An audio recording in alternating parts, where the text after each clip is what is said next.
نحمده ونصلي على رسوله الكريم اما بعد فاعوذ بالله من الشيطان الرجيم بسم الله الرحمن الرحيم رب اشرح لي صدري ويسر لي امري واحلل عقدة من لساني يفقهوا قولي۔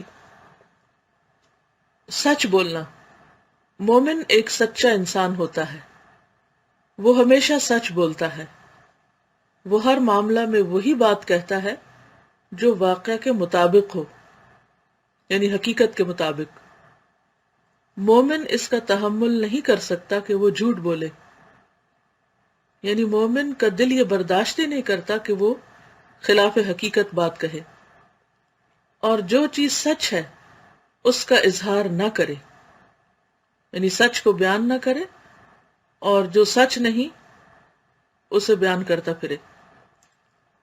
سچ بولنا کیا ہے؟ سچ بولنا یہ ہے کہ آدمی کے علم اور اس کے بول میں تضاد نہ ہو، کنٹراڈکشن نہ ہو، یعنی دل اور زبان میں تضاد نہ ہو۔ انسان جو جانتا ہو وہی بیان کرے، اور جو کچھ جانتا ہے وہی بولے، اور جو بول رہا ہے وہ وہی ہو جو اس کے علم میں آیا ہو، نہ اس سے زیادہ نہ کم۔ اس کے برعکس جھوٹ یہ ہے کہ آدمی کا علم اس کو ایک بات بتاتا ہو، یعنی دل میں کوئی اور بات ہو، مگر اپنی زبان سے وہ کسی دوسری بات کو بیان کرتا ہو۔ مثلاً آپ کے دل میں کسی کے لیے محبت نہیں، اور آپ زبان سے کہتے رہیں کہ مجھے آپ سے بہت محبت ہے۔ آپ کے دل میں کسی صدقہ خیرات کا کوئی ارادہ نہیں، اور آپ زبان سے چرچا کرتے رہیں میرا دل چاہتا ہے میں یہ بھی نیکی کروں، میں وہ بھی نیکی کروں، حالانکہ آپ نے کوئی پکا ارادہ نہیں کر رکھا۔ اسی طرح آپ نے کوئی کام کیا نہ ہو اور آپ دوسروں کو بتائیں کہ آپ نے وہ کیا، آپ نے کوئی خواب دیکھا نہ ہو اور آپ دوسروں کو من گھڑت خواب سنا دیں، اسی طرح کی تمام چیزیں۔ تو یہ نہایت ضروری ہے کہ انسان جو کچھ کہے وہ واقعی حقیقت کے مطابق ہو۔ سچائی مومن کے کردار کا ایک اعلیٰ ترین پہلو ہے۔ مومن ایک بااصول انسان ہوتا ہے، اور بااصول انسان کے لیے اس کے سوا کوئی اور رویہ درست نہیں کہ وہ جب بھی بولے تو سچ بولے۔ سچائی کے خلاف بولنا اس کے لیے کسی حال میں ممکن نہیں۔ یعنی مومن کے طریقہ کار میں، مومن کی زندگی میں، مومن کے جو پرنسپلز ہیں ان میں یہ ہوتا ہی نہیں، پایا ہی نہیں جاتا۔ خدا کی دنیا پوری کی پوری سچائی پر قائم ہے، یہاں ہر چیز اپنے آپ کو اسی روپ میں ظاہر کرتی ہے جو کہ حقیقتاً اس کا روپ ہے۔ کیا مطلب؟ کہ ہر چیز ویسی ہی نظر آتی ہے جیسی وہ ہے۔ سورج، چاند، دریا، پہاڑ، درخت، ستارے اور سیارے سب کے سب سچ پر قائم ہیں۔ یعنی ایسا نہیں ہوتا کہ درخت کچھ اور آپ کو دکھائے کچھ اور، وہ اپنے آپ کو ویسا ہی بتاتے ہیں جیسا کہ وہ حقیقتاً ہیں۔ خدا کی وسیع دنیا میں کوئی بھی چیز جھوٹ پر قائم نہیں، کوئی بھی چیز ایسی نہیں جس کی حقیقت کچھ اور ہو اور وہ اپنے آپ کو کسی اور صورت میں ظاہر کرے۔ یہی فطرت کا کردار ہے جو آفاقی سطح پر پھیلا ہوا ہے۔ آفاقی یعنی پوری کائنات میں۔ مومن بھی عین اسی کردار کا حامل ہوتا ہے، یعنی باقی ساری کائنات اللہ کی اطاعت کر رہی ہوتی ہے تو وہ بھی اللہ کی اطاعت کر رہا ہوتا ہے۔ وہ جھوٹ اور دو عملی یعنی ڈبل سٹینڈرڈ سے مکمل طور پر پاک ہوتا ہے۔ مومن سراپا سچائی ہوتا ہے۔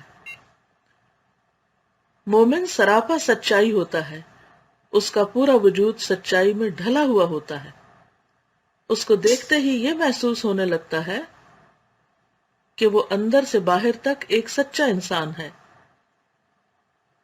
یعنی صرف اس کے بولنے سے نہیں بلکہ اس کے انداز سے، اس کی گفتگو سے، اس کے ایکسپریشن سے اس کی سچائی جھلکتی ہے۔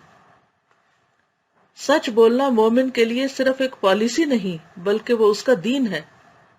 یعنی وہ صرف اس لیے نہیں کہتا کہ میرے پرنسپلز میں کہ سچائی بولوں، بلکہ یہ تو دین کا حصہ ہے۔ سچائی کے معاملے میں سمجھوتا کرنا اس کے لیے ممکن نہیں، یعنی کمپرومائز نہیں کرتا سچ بولنے میں. وہ سچ بولتا ہے کیونکہ اس کے بغیر وہ زندہ نہیں رہ سکتا. وہ سچ بولتا ہے اس لیے کہ وہ جانتا ہے کہ سچ نہ بولنا اپنی ذات کی نفی ہے، یعنی اپنے آپ کو جھٹلانا ہے، اپنے ہی دل کی بات نہ بتانا ہے، اپنے ہی خلاف جانا ہے، اپنا ہی دشمن بننا ہے، کیونکہ اندر تو کچھ اور کہہ رہا ہے اور باہر سے کچھ اور، زبان کچھ اور بول رہی ہے. تو گویا انسان اپنے آپ کی نفی کر رہا ہے، اپنے آپ کو جھٹلا رہا ہے. اور جو چیز خود اپنی ذات کی نفی ہے اس کا ارتکاب کسی بھی شخص کے لیے ممکن نہیں، یعنی اگر وہ کرتا ہے تو وہ دراصل ایک غلط رویہ اختیار کرتا ہے، کیونکہ حقیقت تو نہیں بدلتی. اور قیامت کے دن تو دلوں کے حال کھول کر رکھ دیے جائیں گے، یوم تبلی السرائر، اور جو کچھ اندر ہے وہ باہر نکال کے رکھ دیا جائے گا. پھر اپنے آپ کو کوئی کیسے جھٹلا سکے گا. استاذہ ایک کمنٹ ہے، یہ لکھتی ہیں بسم اللہ الرحمن الرحیم. پیاری استاذہ السلام علیکم ورحمۃ اللہ وبرکاتہ. وعلیکم السلام ورحمۃ اللہ وبرکاتہ. الحمدللہ اس دفعہ قرآن کے ساتھ ساتھ اسلامک تعارف کتاب بھی پڑھائی جا رہی ہے جس سے قرآن کو سمجھنے میں بڑی مدد مل رہی ہے.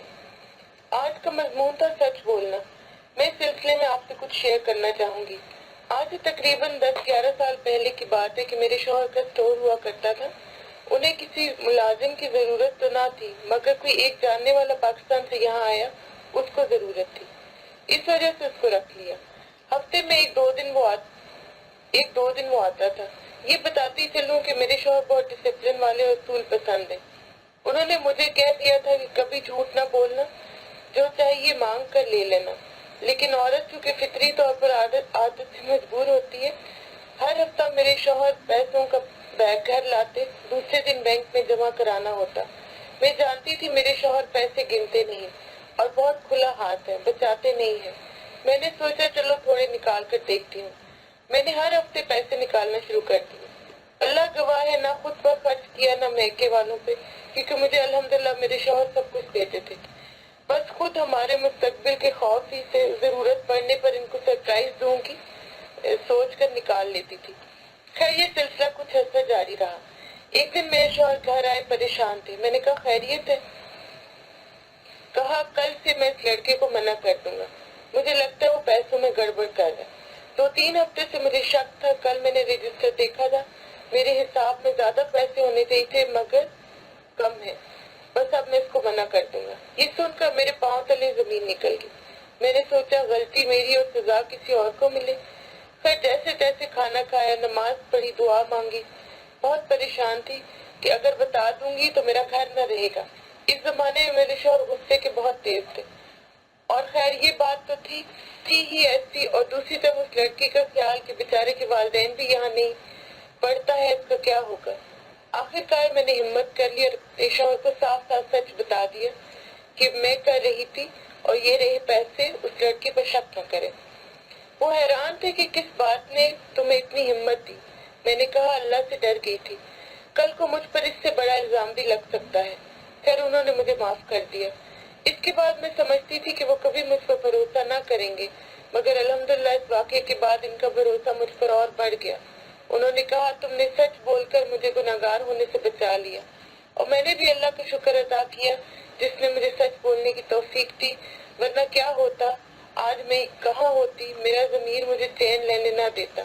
آج اس لڑکی کی شادی بھی ہو چکی ہے، ماشاءاللہ 2 بچے ہیں، بڑی عزت کے ساتھ ملتا ہے. اللہ کا شکر ہے کہ میرے اس سچ نے میری زندگی بچا لی. الحمدللہ. واقعی ہمیشہ یہ سنتے ہیں کہ سچ میں بہت برکت ہے اور سچ انسان کو نیکی کی طرف لے جاتا ہے، جیسے کہ وہ حدیث میں بھی آتا ہے نا کہ ان الصدق یہدی الی البر، سچ نیکی کی طرف لے جاتا ہے، اور نیکی جو ہے وہ انسان کو جنت کی طرف لے جاتی ہے، اور آخرت کی جنت کے علاوہ دنیا میں بھی انسان کے لیے باعث سکون ہوتی ہے. جبکہ جھوٹ بول کر انسان کبھی بھی خوش نہیں رہ سکتا، کبھی بھی مطمئن نہیں ہو سکتا. اللہ تعالیٰ سے دعا ہے کہ وہ ہمیں واقعی سچا بنا دے اور سچے انسانوں میں اٹھائے. کونوا مع الصادقین جیسا کہ آتا ہے قرآن پاک میں. تو اللہ تعالیٰ ہمیں صحیح معنوں میں سچائی کی توفیق نصیب کرے. وآخر دعوانا ان الحمد للہ رب العالمین. السلام علیکم ورحمۃ اللہ وبرکاتہ.